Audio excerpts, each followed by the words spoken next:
আলমারি থেকে হলুদ রঙের শাড়িটা বের করে বিছানায় রেখে আমার স্ত্রী শ্রাবণীকে বললাম, তাড়াতাড়ি শাড়িটা পরে তৈরি হয়ে নাও।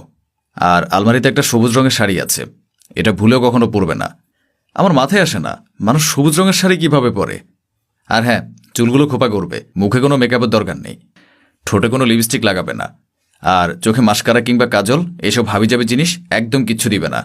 তুমি সাজলে আর চোখে কাজল দিলে তোমাকে আলিফ লাইলার ডাইনির মতো দেখা যায়। আমার কথা শুনে শ্রাবণী শুধু আমার দিকে বিরক্তির দৃষ্টিতে তাকালো।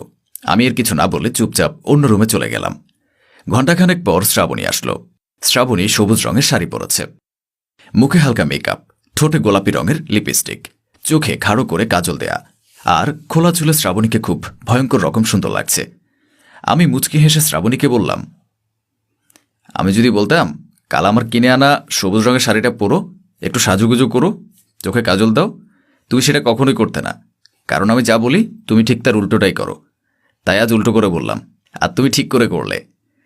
শ্রাবণীর আগে দাঁতের সাথে দাঁত চেপে বলল, আমি যাব না বাহিরে ঘুরতে।